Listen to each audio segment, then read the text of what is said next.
No, it's good. What's this? Oh. You want drink tea? Burung derajat. Burung derajat. Ayo. Hello. I guess you walk the whole temple. It's time to get up. So I want to watch the sunrise.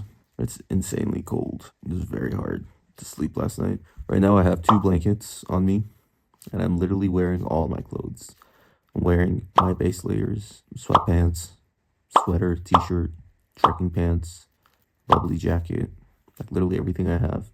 And I was still cold. Got under the sheets, and I'm warm right now, but last night it took me like 2 hours to warm up the little bubble that I'm forming under these sheets. If my head's out, my head would start freezing. If my head's out, there's like a little space here, or like my bubble of hot air is leaking from there. So then I would put the blanket over my head, then I'd run out of oxygen under the sheets, so I'd have to come out again, and it was pretty difficult. These hotels, they don't have heating. I guess prepare for that if you're coming here during winter. And yesterday it was only like 0 degrees Celsius, and Everest is going to be at least 10-20 degrees less. So I'm kind of worried.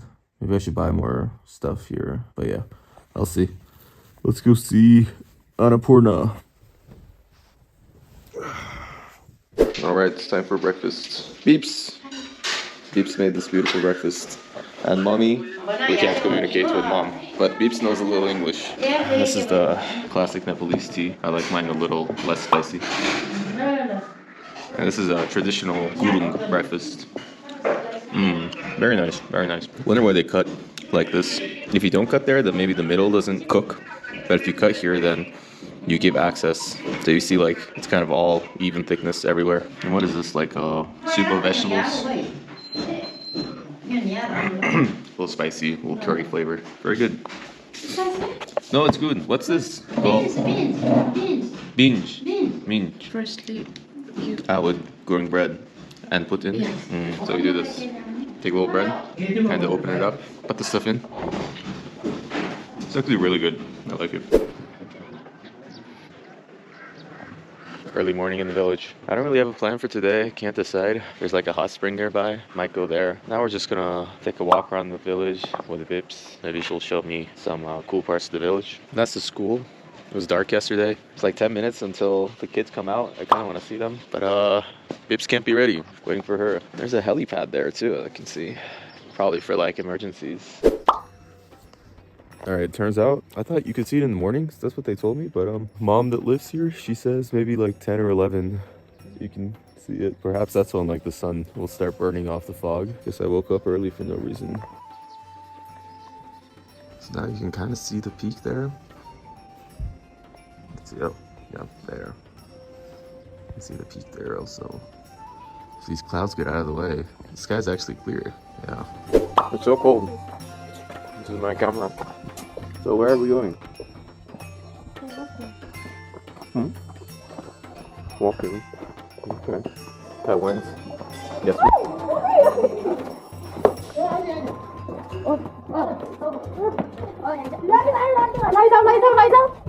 Lie down, please. Lie down, please.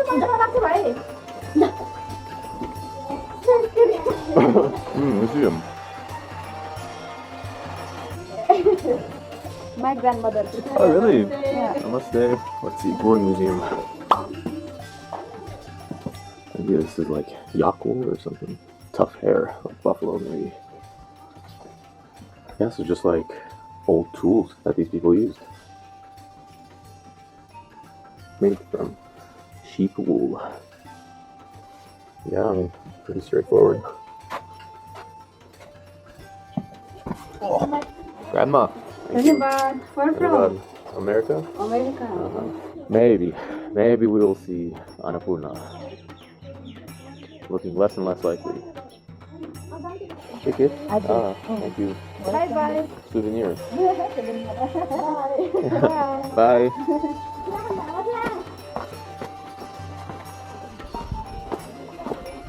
Temple? Temple. Buddhist temple? Yeah. So Gurung people are Buddhist?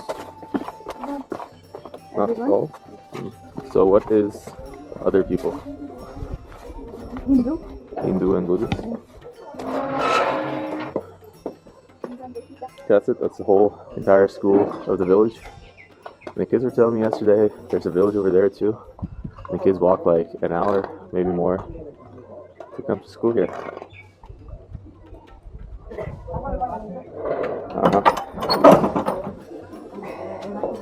She's opening the temple now for me, private service.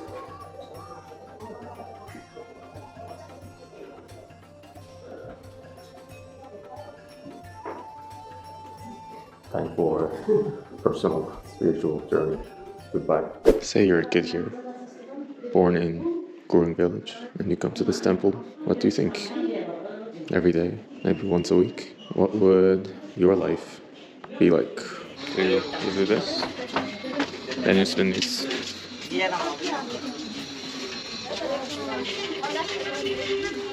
I guess you walk the whole temple.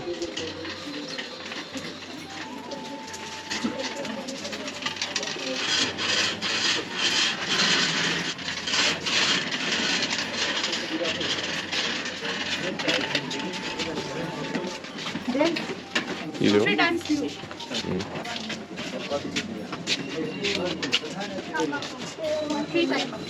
Around?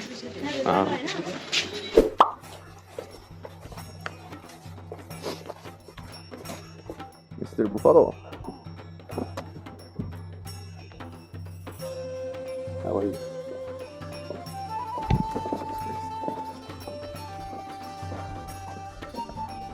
Scare me.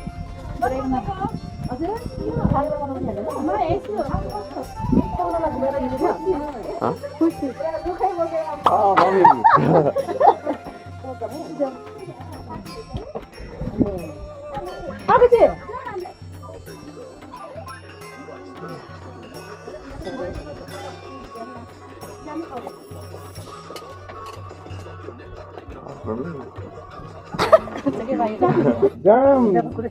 टुके एल्बोर खारबोम Japanese English तेरा नाइ English कटा दिन दबुन तै ओरो सो खाया ए दारु नाइ पि You want drink tea? Tea? Hands one.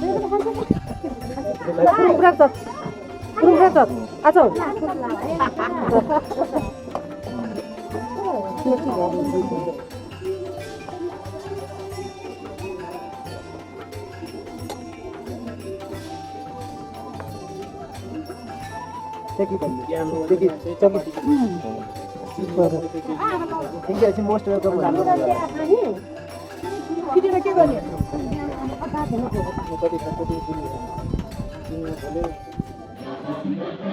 It's the national anthem.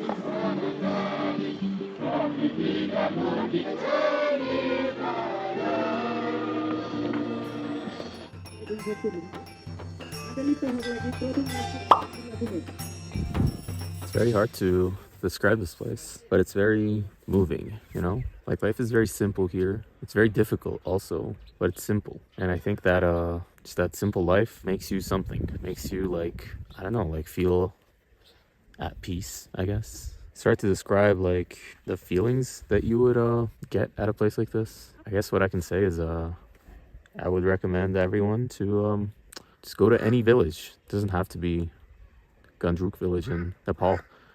I think just experiencing the simple life for a few days in your life, observing the people who live here, it'll definitely be a life-changing experience, probably. Yeah, that's all I can say. I think I'm gonna stay here one more night. I mean, I was thinking of going to the hot springs, still close to this village, but I don't know. I'm kind of feeling like just sitting and chilling at different parts of this village and you know, observing one day at Ghandruk village. So yeah, haven't decided yet. Whoa, heavy. You tie to the head from bottom to head. I'm thinking, like, say you want to help the people that live here, okay? What can you do? You can get money, give money, but for what purpose? Like, what are they gonna do with money? Probably buy something that's that's gonna help make their lives easier, right? So maybe like a water heater. We raise some money, we collect $1 million and buy a water heater for every house here, okay? And then some time passes, there's another fundraiser. We collect money and we buy every house a washing machine, a better roof, blah, blah, blah. You get the point. You just keep buying things that upgrade their lifestyle.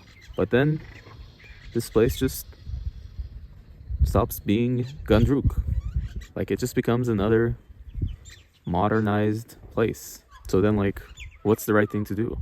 The people that live here, maybe they clearly want better appliances because it's going to help them live easier lives. So then is it like, does anyone have the right to say, no, you can't have that because then your village will lose its character? I don't think so, because you can't control these people's lives. I mean, if they want to upgrade their lives, then the end result of that is that this village is no longer it doesn't have the same character anymore.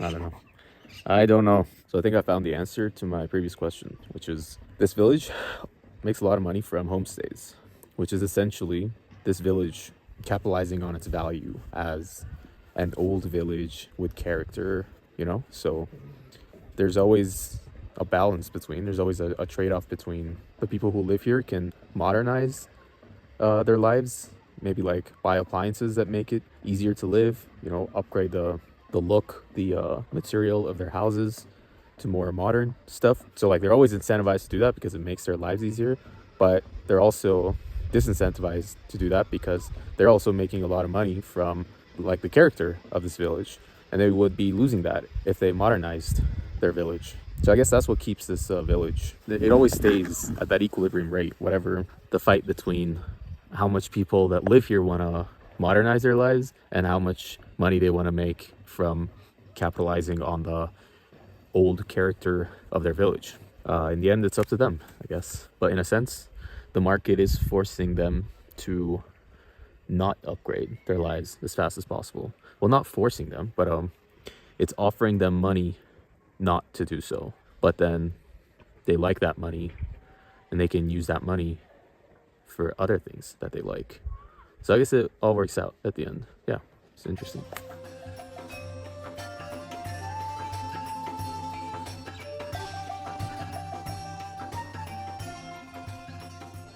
Humans are so interesting. We always forget that we used to live as like very primitive humans, right? And coming to a village like this really reminds you of that fact, because what this guy is doing, you talk to a lot of people here and they say, oh, my husband works at the jungle or something, and they're referring to this place. In the past, if you are going to settle in a place, like let's say you are, a collection of humans and you're choosing a place to settle, you want to settle next to some prosperous natural region, like a jungle. You can come here and like continuously harvest things from the jungle, like wood to keep yourself warm, or like vegetation for eating purposes, etc. And if you look at a lot of our even current civilizations, they are kind of all around some sort of like natural phenomenon, like a river is a source for water, source for fish, which is food. You can wash your stuff there, or next to a prosperous mountain jungle, and so on. But if you're born in this century, if you're like in your 20s, like me, it probably means that you just grew up in a city that already exists. You were kind of born in a relatively developed city. Relatively developed as in, even if it was a poor country, it wasn't like wilderness, You didn't have to hunt ever. You didn't have to go into the jungle and harvest stuff. Doesn't matter if you're 80. No one watching this video probably had to do that. That's what humans had to do for many, many years, until after the Industrial Revolution and stuff. Coming to a village like this really reminds you of what we take for granted. And I don't mean in terms of like, oh, we have so many possessions, like we take everything for granted. I'm talking about like the very, very basic stuff, like food.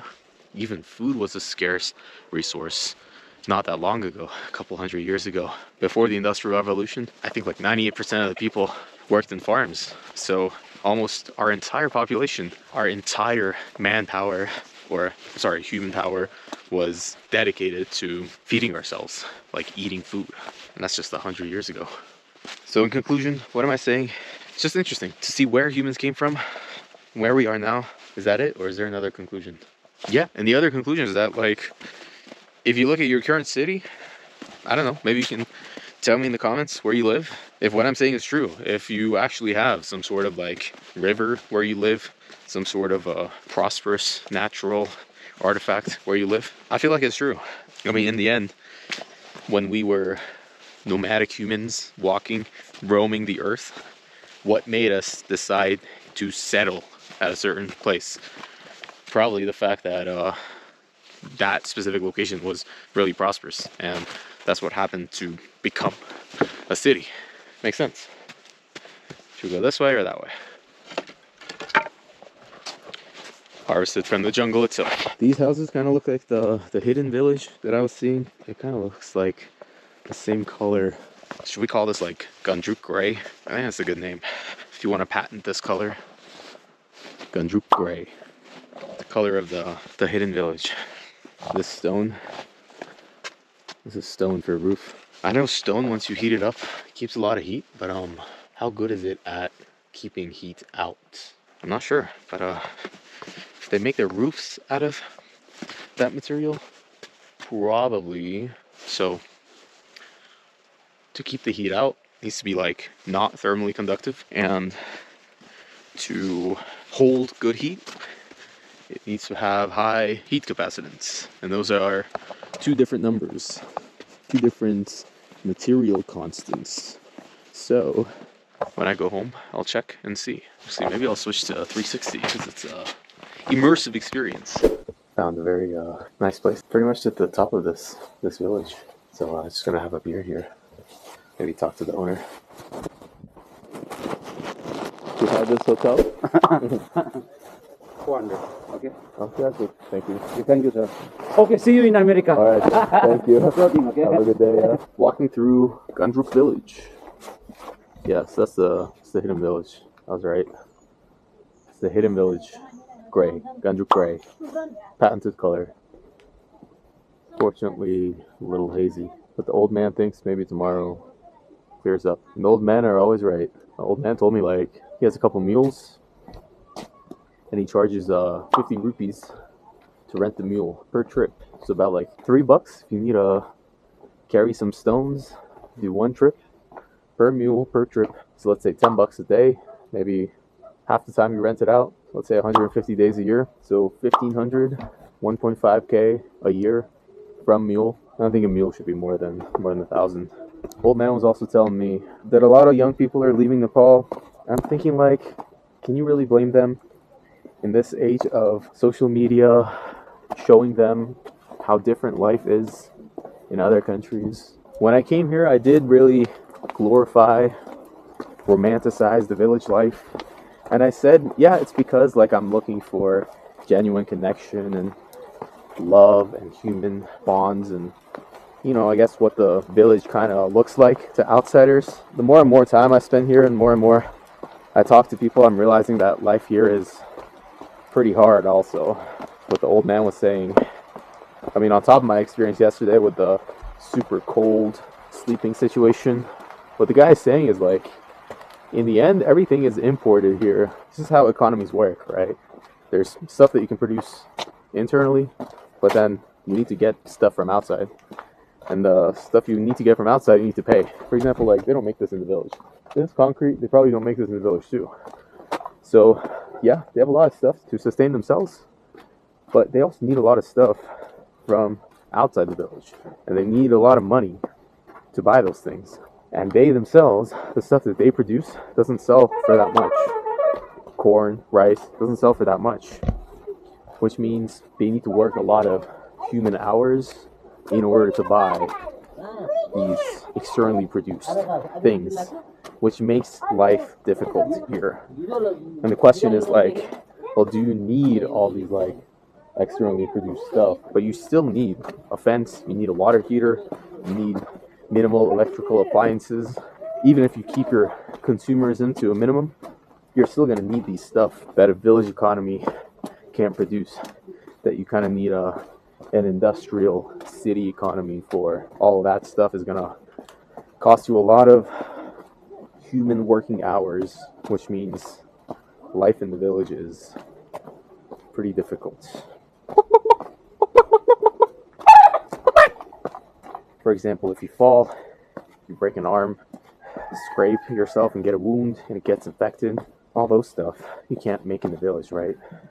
But they're still necessities. It's not like a pink Stanley Cup.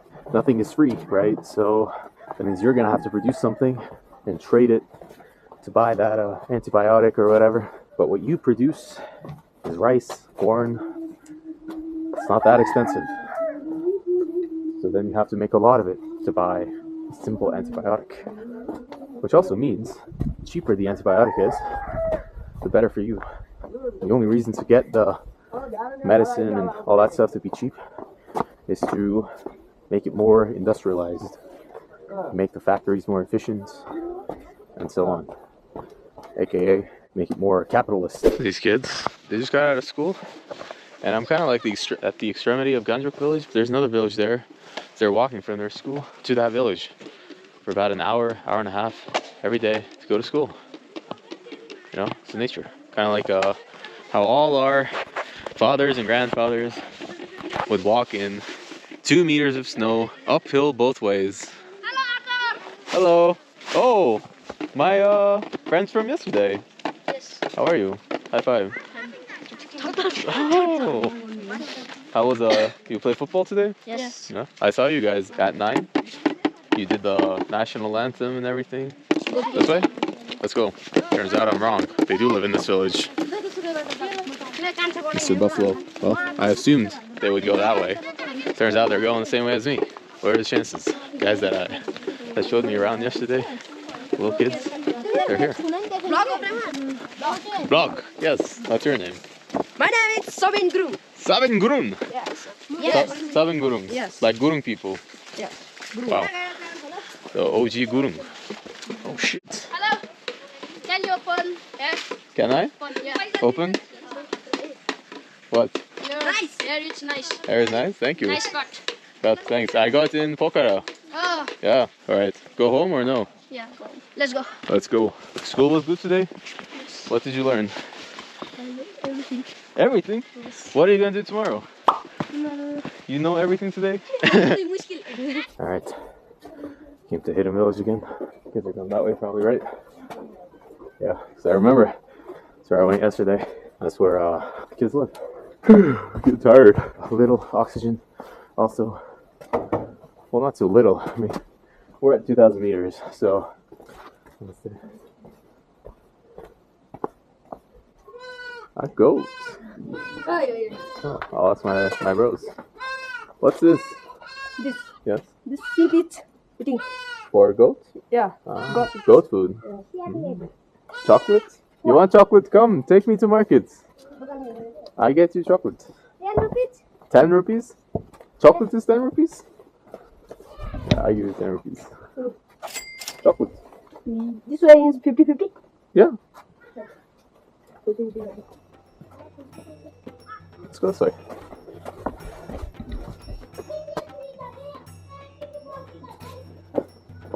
I think I'm stuck in this place. Can't get out. It's where the mom of the kids, that's where she works. Namaste. Your kids? Yeah, he's coming here already. Yeah, I saw them. Mr. Buffalo. Buffalo is smart. Walks on the left side of the street.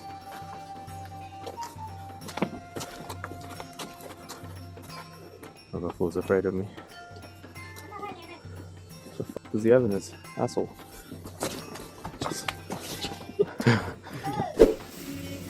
I'm having Nepalese dumplings today. A little spicy sauce. It's called momo.